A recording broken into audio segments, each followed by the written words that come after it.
Bismillahirrahmanirrahim. Assalamu alaikum everyone. I am your instructor Abdullah Ghazi Khan and I will be teaching you Pakistan Studies for the Provincial Management Exam PMS.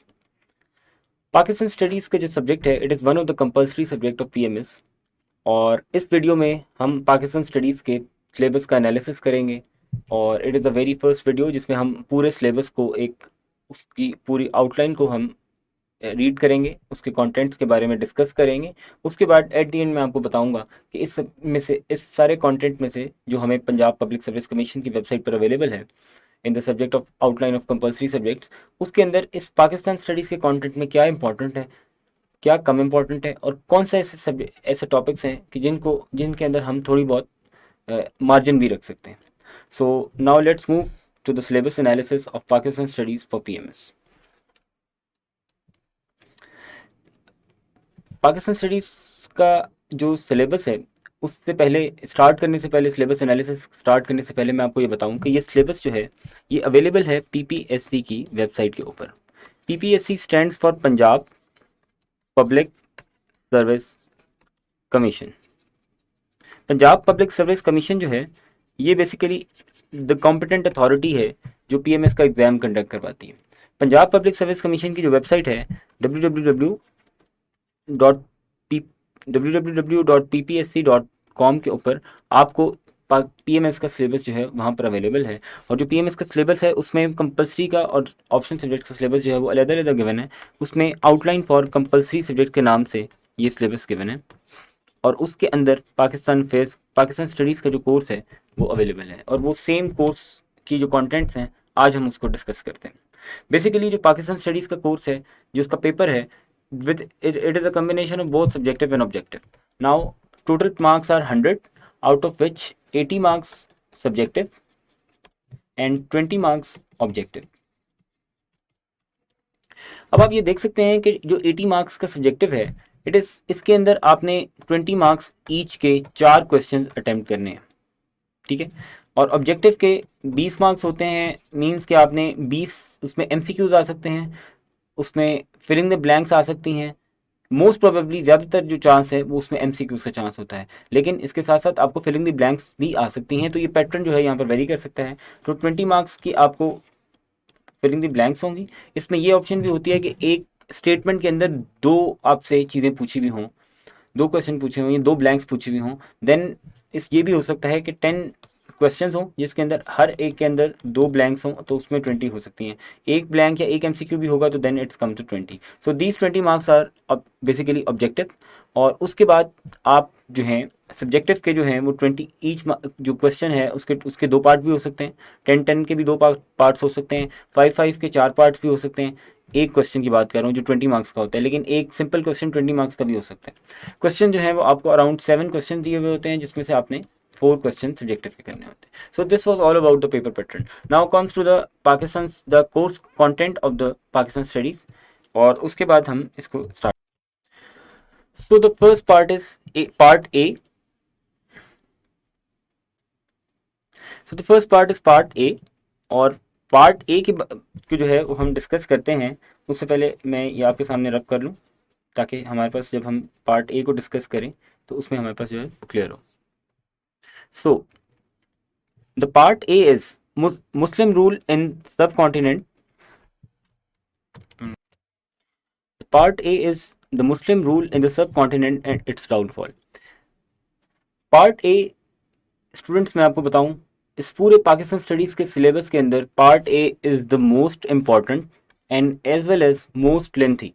इस part को करने के लिए आपको बाकी पूरे subject से ज़्यादा एफर्ट करनी पड़ती है। किसी भी कंटेंट यानी अगले नेक्स्ट जितने भी पार्ट्स हैं उसके मुकाबले में part A is the most lengthy. उसकी वजह यह है कि it deals with the history और हिस्ट्री का जो पोर्शन है हमारा पाकिस्तान अफेयर्स का it is almost covering the 30-40% of the syllabus. So all of the history is most of the history आप ये कह सकते हैं प्री पार्टीशन की जो हिस्ट्री है वो अराउंड 30-40% है। तो आप ये कह सकते हैं कि सिलेबस के अंदर जो है 30 से 40% कंटेंट जो है वो कंटेंट ए है। और इसकी स्टेटमेंट से भी आपको अंदाज़ा हो रहा है मुस्लिम रूल इन द सब कॉन्टिनेंट इट्स डाउनफॉल। अब ये अगर हम देखें तो मुस्लिम रूल जो इस सिलेबस के मुताबिक है दैट स्टार्ट फ्रॉम 712, यानी कि 712 में जब मोहम्मद बिन कासिम जो मौजूदा हिंदुस्तान और पाकिस्तान की सरजमीन है, यानी कि सब कॉन्टिनेंट में मोहम्मद बिन कासिम जब आता है, वहाँ से 712 से ये हिस्ट्री स्टार्ट होती है। और उसके बाद इट्स डाउनफॉल, यानी कि जब लेट मुगल्स आफ्टर 707 टू 1857, ये जो टाइम था ये डाउनफॉल का टाइम था मुस्लिम रूल का। तो यहाँ तक जो है वो ये चलता है। मैं आपको क्रोनोलॉजिकल ऑर्डर के साथ इसलिए लेकर चल रहा हूँ ताकि आपको टाइमलाइन से अंदाज़ा हो कि जो कोर्स कंटेंट है वो हिस्ट्री को किस तरीके से आगे लेके चल रहा है। Now Muslim renaissance. Muslim renaissance is all about, not about Muslim rule but it is all about the Muslim reformers. इसके साथ Muslim renaissance, reform and educational movements. अब आप ये देख सकते हैं कि this is a one complete topic. Muslim renaissance में जो है इसको, इसके अंदर मुस्लिम रिफॉर्मर्स का जिक्र है। इसके अलावा इसमें मुसलमानों की वो तहरीकें जिन्होंने मुसलमान इस्लाम का रिवाइवल हुआ हिंदुस्तान में, जो मुस्लिम कॉज थी उसके लिए जो काम हुआ, और इसके साथ साथ रिफॉर्मर्स का अपना एक रोल है उसमें, इस्लामी जो उनकी दीनी खिदमत हैं, इसके अलावा उन्होंने जो सियासी तौर पर मुसलमानों की खिदमत की है, और आखिर में एजुकेशनल मूवमेंट्स, यानी कि जो एजुकेशन के हवाले से काम हुआ है उस हवाले से डिस्कस किया हुआ है। तो इसमें हमने 5 to 6 रिफॉर्मर्स को हम पढ़ेंगे। उसमें शेख अहमद सरहिंदी, शाह वलीउल्लाह, सैयद अहमद शहीद बरेलवी, हाजी शरीयतुल्लाह। इसके बाद एट द एंड हम सर सैयद अहमद खान को पढ़ेंगे। Now, next come to Pakistan movement. Pakistan movement is very much clear that is from started mostly in after 1940, but हमने इसको आपकी आसानी के लिए, क्योंकि पेपर जो है वो कहीं से भी आ सकता है, सिलेबस से कई दफ़ा ये देखा गया है कि थोड़ी डेविएशन हो जाती है जो गिवन सिलेबस है। उसकी वजह ये कि अंडरस्टैंडिंग, एक बेसिकली अंडरस्टैंडिंग है। ये जो मुस्लिम रिनाइजेंस का जो पार्ट है, it is all about the Muslim political movements. So Pakistan movement से पहले का जो टाइम है, आप 1857 से लेकर 1940 तक का जो टाइम पीरियड है उसकी भी हमने आपको, उसका कोर्स जो है वो भी हम उस पढ़ाएंगे। उसमें अगले आप आने वाली वीडियोस में इंशाल्लाह ताला आप तक वो आप देखेंगे कि हमने उसमें सारी चीज़ें जो हैं वो डिस्कस करेंगे। 1857 से 1940 is actually the part, the period consists of Muslim Renaissance. Pakistan movement started from 1940 to 1947. तो ये पाकिस्तान मूवमेंट का पार्ट है। Then comes the next topic is role of Syed Ahmed Khan, Allama Iqbal and Quaid Azam in the making of Pakistan. अब आप ये देख सकते हैं कि अल्लामा इकबाल एंड कायद आज़म का जो रोल है वो मेकिंग ऑफ पाकिस्तान के अंदर it is very much clear, जो कि हमें बचपन से पढ़ रहे हैं। इसके अलावा सर सैयद अहमद खान जो है उनको हमने पहले यहाँ एजुकेशनल मूवमेंट्स के अंदर डिस्कस करना है, एंड देन फिर हम उसको उनको उनको हम ये उनकी ये भी खिदमत पढ़ेंगे कि किस तरह उन्होंने पाकिस्तान बनने के अंदर, पाकिस्तान बनाने के अंदर अलीगढ़ मूवमेंट और उसका क्या रोल रहा। So this was the part A, the most lengthy, the most important and the most, आप ये कह सकते हैं कि vital part of your all syllabus. अगर आप पार्ट ए को अच्छे तरीके से एक दफ़ा पढ़ लेते हैं तो मैं ये समझता हूँ कि आपने 30 to 40% जो पेपर है पीएमएस का पाकिस्तान स्टडीज़ का वो आपने तैयार कर लिया। So this is all about part A. Now comes to the part B. इसके बाद स्टूडेंट्स मैं आपको बताऊं कि जितने भी पार्ट्स हैं उनकी अपनी इंपॉर्टेंस अपनी जगह पर है, लेकिन उनमें से कोई एक पार्ट ऐसा नहीं है कि जिसके अंदर आपको इतनी डेप्थ में, इतनी लेंथ में और इतनी ज़्यादा आपको चीज़ें पढ़नी पड़ेंगी जो कि पार्ट ए में था। So if you are done with the part A, you can be sure about yourself that you are almost 30 to 40% prepared for the paper. So it actually gains you confidence, give you confidence about appearing in the paper. Secondly, आपको एक major chunk of the syllabus जो है वो यहाँ पर cover हो जाता है। Now come to the part B. Part B is about the land and the people of Pakistan. इसमें आपको लैंड के फीचर्स पढ़ने पड़ेंगे। इसमें geography, society, culture, natural resources, agriculture, industry and education. It is purely a general topic about the Pakistan, के पाकिस्तान की क्या क्या फीचर्स हैं। इसमें जोग्राफिकल फीचर्स पढ़ेंगे, इसके अलावा पाकिस्तान के सोसाइटल फीचर्स पढ़ेंगे, पाकिस्तान के कल्चर को डिस्कस करेंगे। पाकिस्तान अगेन नेचुरल रिसोर्सेज जो हैं it comes under the geography, कि पाकिस्तान के पास क्या क्या नेचुरल रिसोर्सेज हैं। पाकिस्तान में एग्रीकल्चर का क्या स्कोप है, agriculture is the primary sector of Pakistan, then the secondary structure of Pakistan is industry and then education. So this is a very good topic. इसमें हम ओवरऑल एक पाकिस्तान के कल्चर को पढ़ेंगे, but it's a very brief topic और इसके अंदर से एक आधा क्वेश्चन जो है वो आ सकता है। इससे पहले पार्ट ए जो है इसके अंदर से एट मैक्सिमम जो है वो 3 questions can come. 1 to 2 question are must, लेकिन 3 क्वेश्चन भी आ सकते हैं। तो आप ये समझें कि आपने अगर 4 क्वेश्चन करने हैं और अगर 1 से 2 क्वेश्चन आ रहे हैं तो इट मीन्स कि 50% ऑफ द आप पेपर कर सकते हैं, और अगर 3 क्वेश्चन आ रहे हैं तो आप 75%, 60 to 75% ऑफ द पेपर जो है वो आपके इख्तियार में। Now come the part C. Part C is about the Pakistan and the region and the changing regional scenario. अब this is a topic of current affairs. ये एक करंट टॉपिक है, इसके अंदर आपने हिस्ट्री नहीं पढ़नी, इसके अंदर आपने जो करंट सिनेरियो चल रहा है। चेंजिंग रीजनल सिनेरियो का मतलब ये होता है कि जो हमारा रीजनल सिनेरियो मीन्स के जो पाकिस्तान के इर्द गिर्द जितने कंट्रीज हैं, पाकिस्तान जिस कॉन्टिनेंट में, एशिया में, साउथ एशिया में क्या हो रहा है, इंडियन ओशन में क्या हो रहा है, अरेबियन सी में क्या हो रहा है, और पाकिस्तान के इर्द गिर्द सी पैक है, ओबोर है, पाकिस्तान के अपने जो सारे अफगानिस्तान का इशू है, इंडिया के साथ है, चाइना के साथ है। तो ये this is all about the changing region scenario. इसके अंदर हम बाकी पॉलिसी भी पढ़ेंगे, और लेकिन इसका जो ताल्लुक है दैट इज़ पाकिस्तान, कि पाकिस्तान का क्या रोल है, और रीजनल सिनेरियो जो चेंज हो रहे हैं पाकिस्तान के इर्द गिर्द, वो पाकिस्तान को किस टाइम पैक कर रहे हैं। So this is all the topic of current affairs, और इसके अंदर आपको लेटेस्ट जो इन्फॉर्मेशन है दैट हेल्प्स यू लॉट। और आप ये कह सकते हैं कि पिछले 5 से 10 साल में जितने इवेंट्स हुए हैं that are more than enough to cover it, और इसके अंदर मोस्टली जो है वो लास्ट 2 to 3 years जो है वो इंपॉर्टेंट है, ज़्यादा important. Next come the D point that is about Pakistan nuclear program and international concern. This is a very specific topic है। इस स्पेसिफिक टॉपिक के अंदर हम प्योरली जो है वो पाकिस्तान के न्यूक्लियर प्रोग्राम को डिस्कस करेंगे which is of vital importance. और ये न्यूक्लियर प्रोग्राम जो है इसके अंदर पाकिस्तान का न्यूक्लियर प्रोग्राम कब शुरू हुआ, कैसे एवोल्यूशन हुई, पाकिस्तान के न्यूक्लियर टेस्ट हुए 1998 में, उसके बाद पाकिस्तान का कमांड एंड कंट्रोल सिस्टम किस तरह का है, हम ये सारी चीज़ें पढ़ेंगे कि पाकिस्तान के न्यूक्लियर प्रोग्राम की सेफ्टी क्या है, and most important international concerns क्या है, और पाकिस्तान ने उन इंटरनेशनल कंसर्न्स को कैसे आंसर किया। So this is the part D. Now comes the part E. This is regional cooperation including SAARC, ECO, SCO and the role of Pakistan. Regional cooperation organization जो है इसके हवाले से पाकिस्तान का, उनके साथ रिलेशनशिप, पाकिस्तान का role, this is again a topic of current affairs, इसमें थोड़ी बहुत हिस्ट्री इन्वॉल्व है। SAARC South Asian association of regional cooperation, economic cooperation organization, and SCO stands for Shanghai cooperation organization and the role of Pakistan. इसके अंदर हम ये देखेंगे कि हम तीनों ऑर्गेनाइजेशंस को हम डिफरेंट पढ़ेंगे। उसके बाद इनके अंदर जो पाकिस्तान की पार्टिसिपेशन है, और जो पाकिस्तान का इन तीनों ऑर्गेनाइजेशंस में जो पाकिस्तान का एक रोल है, उसको हम इस टॉपिक में पढ़ेंगे। This is not a very long topic. Now comes the F part. F part is about socio-economic challenges and opportunities in Pakistan. This all deal with the domestic nature of Pakistan. This a domestic topic, आप इसको ये कह सकते हैं कि domestic affairs जो पाकिस्तान के हैं उसके हवाले से हैं। सोशो इकोनॉमिक चैलेंजेस इंक्लूडेड, इसमें समाजी और माशी जो पाकिस्तान के चैलेंजेस हैं उनको हमने पढ़ना है, अपॉर्चुनिटीज़ इन पाकिस्तान। पहले हम चैलेंजेस को पढ़ेंगे कि क्या, what are the challenges, and then comes the opportunities. It's a very direct question, और कई दफ़ा डायरेक्ट स्टेटमेंट उठाकर भी पेपर में आ सकती है। So again not a very big topic, it's a very directed topic, इसके अंदर बहुत ज़्यादा डोमेन नहीं है। हमारे पास चैलेंजेस क्या है और अपॉर्चुनिटीज़ क्या है, दो चैलेंजेस एंड अपॉर्चुनिटीज़ एक दूसरे को कंट्रास्ट करती हैं। सो हमने इस चीज़ को पढ़ना है। Now come the topic number G. G topic है national security dynamics and challenges of Pakistan. This is a very important topic, again this is a strategic topic. यहाँ पे हम, ये करंट अफेयर्स से रिलेटेड है, यानी कि स्ट्रेटेजिक और एंड करंट अफेयर्स से रिलेटेड इसका ताल्लुक है। इसमें हम ये पढ़ेंगे कि नेशनल सिक्योरिटी डायनामिक्स क्या है। नेशनल सिक्योरिटी की हम डेफिनेशन पढ़ेंगे, उसके अलावा इसके डायनामिक्स पढ़ेंगे कि नेशनल सिक्योरिटी अचीव किस तरीके से होती है, and how it is a challenge for Pakistan, कि पाकिस्तान जो अपनी नेशनल सिक्योरिटी को कायम रखने के लिए किन चैलेंजेस के साथ डील कर रहा है। दिस इज सिक्योरिटी टॉपिक आप ये कह सकते हैं। Topic number H is a very simple, आप देख सकते हैं, Pakistan and United Nations.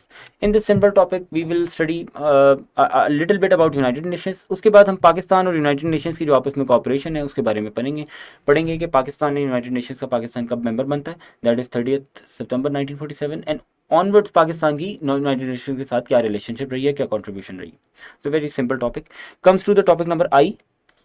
It seems a long topic because Pakistan and important global issues including Palestine, growing extremism and militancy, war on terror, etc. So this is a topic dealing with 3-4 different contexts. So Pakistan itself and Pakistan and important global issues, हम इसमें ये पढ़ेंगे कि important global issues कौन कौन से हैं, उसके अलावा पाकिस्तान का उनमें क्या रोल रहा है। ग्लोबल इश्यूज़ में पाकिस्तान, इसमें सबसे इंपॉर्टेंट फ़लस्तीन का इशू है कि इशू ऑफ फ़लस्तीन क्या है, कि इसराइल ने उसके ऊपर कब्जा किया हुआ है, पाकिस्तान का इसके बारे में क्या स्टैंड है। इसके बाद ग्रोइंग एक्सट्रीमिज़म की जो शिद्दत पसंदी जो है वो माशरे में बढ़ रही है, सोसाइटी में बढ़ रही है, ग्लोबल सोसाइटी में बढ़ रही है, उसके बारे में हम पढ़ेंगे कि किस तरीके से पाकिस्तान ने उसके अंदर एक्सट्रीमिज़म को पाकिस्तान ने सबसे ज़्यादा फेस किया है, पाकिस्तान ने एक्सट्रीमिज़म को एड्रेस किया है, और इसके साथ साथ पाकिस्तान ने किस तरीके से जो है एक्सट्रीमिज़म एंड मिलिटेंसी को पाकिस्तान ने किस तरीके से डील किया है। The most important is war on terror. अब ये देखें, ग्रोइंग एक्सट्रीमिज़म एंड मिलिटेंसी जो है वो directly related to war terrorism है, और वॉर ऑन टेरर के अंदर पाकिस्तान ने किस तरीके से जो है वो इसको एड्रेस किया। Palestine is a different issue, बाकी तीनों इशूज जो हैं वो एक दूसरे के साथ इंटरलिंक है। So this is I topic. Let's some topic number J, this is constitutional history of Pakistan. Very very very important topic. अब मैं आपको ये इसलिए बता रहा हूँ कि इसके अंदर से क्वेश्चन जो है वो बहुत मस्ट आता है, एक क्वेश्चन ज़रूर आता है। एक टॉपिक नंबर जे है and then comes the topic number S. हम जब एंड पे इससे नेक्स्ट पेज के ऊपर they are both, topic number R जो है और टॉपिक नंबर जे जो है ये एक दूसरे के साथ बहुत ज़्यादा रिलेटेड है। कॉन्स्टिट्यूशन हिस्ट्री ऑफ पाकिस्तान जो है इसके अंदर हम पढ़ेंगे कि 1947 से लेकर अब तक यानी कि 2022 तक पाकिस्तान के अंदर कॉन्स्टिट्यूशन में किस तरीके से कॉन्स्टिट्यूशन फ्रेमिंग हुई, पाकिस्तान के कॉन्स्टिट्यूशन के साथ क्या क्या अमेंडमेंट्स हुई, और पाकिस्तान के कॉन्स्टिट्यूशन जो है कॉन्स्टिट्यूशन मेकिंग जो है वो किस तरीके से हुई। इसमें हम मेजर 3 कॉन्स्टिट्यूशंस को पढ़ेंगे, that is constitution of 1956, then 1962 and then 1973। उसके बाद 1973 के कॉन्स्टिट्यूशन में किस तरीके से अमेंडमेंट्स हुई वो सारी चीज़ें भी हम यहाँ पर पढ़ेंगे। So it is very important subject. Now comes the topic number K, that is political evolution since 1971। अब देखें पॉलिटिकल एवोल्यूशन जो है 1971 से ऑनवर्ड्स क्यों डिस्कस किए। 1971 में पाकिस्तान के साथ एक सानिहा हुआ, ईस्ट पाकिस्तान डिसमेंबरमेंट। उसके बाद जो पाकिस्तान है, previously it was West Pakistan, now the West Pakistan is the whole Pakistan. 1971 से ऑनवर्ड्स पाकिस्तान में डेमोक्रेसी जो है वो फर्स्ट टाइम इंट्रोड्यूस हुई, इलेक्शंस हुए 1970 के, उसके बाद एक इलेक्टेड गवर्नमेंट आई, उसके बाद 2 दफ़ा मार्शल लॉज लगे 1977 टू 88, लेकिन 88 के बाद फर्स्ट जो ज़ियाउल हक का मार्शल लॉ था, उसके बाद 2 दफ़ा 4 सक्सेसिव गवर्नमेंट्स आई। 1999 में दोबारा मार्शल लॉ लगा, it was emergency bye general Musharraf, and उसके बाद 2008 से ऑनवर्ड जो पॉलिटिकल ट्रांजिशन थे 2008 से 13, 13 से 18 एंड नाउ कम्स 18 से आगे जो पॉलिटिकल एवोल्यूशन है टिल डेट तक हम उसको यहाँ पर डिस्कस करेंगे। सो it is a purely a political question but it is again very important. Now comes L topic, that is foreign policy of Pakistan. Purely a directed topic जिसमें हम foreign policy के पाकिस्तान के ऑब्जेक्टिव, पाकिस्तान के कंटेंट्स पढ़ेंगे कि what is the foreign policy of Pakistan, उसके determinants क्या हैं। Then Pakistan and its neighbours, Pakistan and neighbours में इंक्लूडिंग हमारा पाकिस्तान इंडिया के साथ क्या रिलेशन है, पाकिस्तान ईरान के साथ क्या है, पाकिस्तान चाइना के साथ क्या है, पाकिस्तान अफगानिस्तान के साथ क्या है। Then comes the relationship with super powers including Russia and America. Then the Islamic bloc जिसमें इस्लामिक कंट्रीज हैं, OIC का रोल है, and the European Union. So it is all about the foreign policy of Pakistan. This आप ये कह सकते हैं कि जो पाकिस्तान की जो फॉरेन पॉलिसी और फॉरेन ऑफिस की सारी चीज़ें हैं वो हम इस टॉपिक नंबर एल में पढ़ेंगे। Now come the topic number M. M topic is about the evolution of democracy and democratic institution in Pakistan. आप ये देख सकते हैं कि ये J and K topic is also related to topic of number M. तो हम कोशिश ये करेंगे कि हम अपना सिलेबस जो है वो टॉपिक वाइज पढ़ें, लेकिन कहीं कोई चीज़ रिपीट हो रही होगी तो हम कोशिश करेंगे कि उसको एक दफ़ा अगर हमने एक टॉपिक में पढ़ लिया है तो हम उसको दोबारा रिपीट नहीं करेंगे, ताकि जो स्टूडेंट है या जो आप लोग हैं उन आप लोगों को कोई चीज़ जो है वो बार बार दोबारा ना पढ़नी पड़े। So evolution and democracy and democratic institution in Pakistan, इसमें हम डेमोक्रेसी की जो सारी एवोल्यूशन है जब से पाकिस्तान में इलेक्शंस हुए उसके बाद डेमोक्रेटिक गवर्नमेंट्स बनी, एंड देन डेमोक्रेटिक इंस्टीट्यूशन जो हैं उसमें पाकिस्तान के जितने पार्लियामेंट का रोल, उसके अलावा पाकिस्तान इलेक्शन कमीशन का रोल, सुप्रीम कोर्ट का रोल, जुडिशरी का रोल, एग्जेक्टिव का रोल, ब्यूरोक्रेसी का रोल, तो ये सारी चीज़ें जो हैं हम डेमोक्रेसी इस टॉपिक में पढ़ेंगे। Now comes topic number N, this is purely special topic dealing with Kashmir dispute. Kashmir का जो डिस्प्यूट है वो कब स्टार्ट हुआ, कैसे हुआ, इसमें क्या क्या डेवलपमेंट्स हुई, इसके ऊपर 3 जंगें हुई, पाकिस्तान का स्ट्रेंथ्स क्या है, UN के रेजोल्यूशंस क्या हैं, और उसके अलावा इस वक्त करंट स्टेटस क्या है। So this all we will cover in the Kashmir dispute. Now come the topic number O, it is about Afghanistan, situation in Afghanistan since 1979 and its impact on Pakistan. ये डायरेक्टली एक क्वेश्चन है, अगेन वेरी इंपॉर्टेंट। इसमें हम ये चीज़ पढ़ेंगे कि अफगानिस्तान में 1979 में जब अफगान जिहाद शुरू होता है, जब रशिया का USSR और वर्सेस अफगानिस्तान जो है वो अटैक शुरू होता है, इसके ऊपर इन्वेड करता है, उसके बाद से पाकिस्तान ने अफगानिस्तान की हेल्प की with help of CIA America. तो 1971 से ऑनवर्ड्स 88 तक ये जंग लड़ी गई, उसके बाद 1991 में USSR की डिसइंटीग्रेशन होती है, उसके बाद 2001 में दोबारा अमेरिका जो है वो अफगानिस्तान पर अटैक करता है। 2001 से लेकर 2020 तक 21 तक यानी तकरीबन 20 साल जो है वो अमेरिका यहाँ पे उसकी एक प्रेजेंस थी। पिछले साल 2021 में जब वो यहाँ से अमेरिका निकला पूरी तरह तो अभी भी उसका निकलना नहीं हो सका, लेकिन जब उनकी यहाँ से फ्लाइट गई तो पाकिस्तान ने उसको बहुत हेल्प किया। पाकिस्तान और अफगानिस्तान का जो टॉपिक है that is very much important, हम इसमें सारी चीज़ें पढ़ेंगे। Now come the topic number P. P is about Pakistan energy problems, their economic impact and prospect for the future. This is again a very domestic topic. इस domestic topic के अंदर हम जो है वो चीज़ें पढ़ेंगे कि पाकिस्तान की एनर्जी प्रॉब्लम्स क्या हैं, पाकिस्तान ने उस एनर्जी प्रॉब्लम्स को कैसे डील किया है, इन पाकिस्तान की जो प्रॉब्लम्स हैं इनका इकोनॉमिक इम्पैक्ट क्या हुआ, कि पाकिस्तान की इंडस्ट्री को, पाकिस्तान की एग्रीकल्चर को, पाकिस्तान की ओवरऑल डोमेस्टिक सेक्टर को किस तरीके से उसको उसने इफेक्ट किया है। And the prospect of the future में हम ये पढ़ेंगे कि पाकिस्तान के पास एनर्जी का क्या पोटेंशियल है। Now comes the topic number Q. Topic number Q is detail topic, जिसके अंदर हम डिफरेंट डायमेंशंस के टॉपिक पढ़ेंगे। This is socio economic problems of Pakistan and strategies to deal with the issues related to poverty. Poverty is first issue, then education, then health, sanitation, empowerment of women and human rights. So you can see that this is a very generic topic. इस generic topic के अंदर domestic topic है, इसके अंदर हमने socio economic problems को पढ़ना है, उसके बाद उनकी strategies को पढ़ना है, उसके अलावा जो different poverty, education, health, sanitation, empowerment of women and human rights जो हैं, इन topics को हमने each and every topic को हमने detail में study करना है। Topic number R is about 1973 constitution, जैसे कि हमने पहले डिस्कस किया था। टॉपिक नंबर जे में कॉन्स्टिट्यूशन हिस्ट्री ऑफ पाकिस्तान। उसके बाद जो 1973 का कॉन्स्टिट्यूशन है इसको हम डिटेल में पढ़ेंगे, because it's a unanimous constitution of an very sacred document. Pakistan में अब तक सबसे most sacred document is the constitution of Pakistan 1973। It was formulated by unanimous by all political parties. Then constitution amendments, जो अब तक यानी कि 1973 से लेकर 2022 तक अब तक जो कॉन्स्टिट्यूशन अमेंडमेंट्स हुए हैं that are we will discuss in that. And important constitution cases जो है उनको भी हम यहाँ पर डिस्कस करेंगे। Now comes the very last topic and that is topic number S. Again domestic topic है, गवर्नेंस के हवाले से है। गवर्नेंस इश्यूज इन पाकिस्तान, उसमें अकाउंटेबिलिटी का टॉपिक है, ट्रांसपेरेंसी का टॉपिक है, फंडामेंटल राइट्स, वुमेन एम्पावरमेंट। अब यहाँ पर वुमेन एम्पावरमेंट आप देख सकते हैं कि दिस इज रिपीटिंग अगेन। सो कोशिश करेंगे कि हम इसको यहाँ पर पढ़ लें, इसको हम यहाँ पर दोबारा डिस्कस ना करें। जब अगर हमने डिस्कस भी करना हो तो हम रेफरेंस दे देंगे कि हमने टॉपिक नंबर एस का एक पार्ट टॉपिक नंबर क्यू में हम ऑलरेडी पढ़ चुके हैं। And the last topic is last thing is sustainable development goals, यानी कि एसडीजीज। पहले एमडीजीज होते थे, अब सस्टेनेबल डेवलपमेंट गोल्स आ चुके हैं। 17 सस्टेनेबल डेवलपमेंट गोल्स हैं, जिसमें से पाकिस्तान का उसमें क्या रोल रहा है। So this is the course content जो कि अब तक हमने सारी चीज़ों को, कोर्स आउटलाइन को डिस्कस किया है। अब हम ये आपको बता दें कि इसमें मैंने आपको बताया था कि टॉपिक नंबर ए जो है बहुत इंपॉर्टेंट है, टॉपिक नंबर ए। उसके अलावा जो इसमें कॉन्स्टिट्यूशन के केसेस हैं वो ज़्यादा इंपॉर्टेंट हैं। सो आप ये कह सकते हैं कि जो 80 मार्क्स का सब्जेक्टिव पेपर है और 20 मार्क्स का जो ऑब्जेक्टिव पेपर है, इसके अंदर आप ये कह सकते हैं कि 2 से 3 क्वेश्चन जो हैं वो पार्ट ए के अंदर से आते हैं, जबकि 4 to 5 MCQs जो हैं वो भी पार्ट ए से आते हैं। सो आप ये देख सकते हैं कि अगर 3 क्वेश्चन आते हैं तो मार्क्स बन जाते हैं 60, और अगर 4 से 5 आते हैं तो 60 to 65 मार्क्स का जो पेपर है that is all comes from part A. So part A के अंदर आपको वीडियोस भी ज़्यादा मिलेंगी, कंटेंट भी ज़्यादा मिलेगा, क्योंकि उसके अंदर हिस्ट्री है, उसके अंदर डिफरेंट आप पाकिस्तान से प्री पार्टीशन का सारा कोर्स है। सो it is very important. So this was all about the course content. और आई होप कि आपको इस वीडियो में पूरे सिलेबस के बारे में और उसके बारे में जो है वो आपको काफ़ी हेल्प हुई होगी।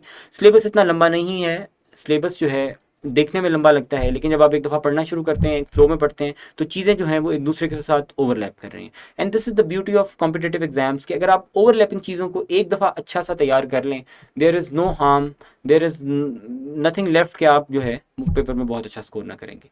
This was the all about course content. I hope कि आपको पसंद आया होगा। Thank you very much. अस्सलाम वालेकुम वरहमतुल्लाहि वबरकातुहू।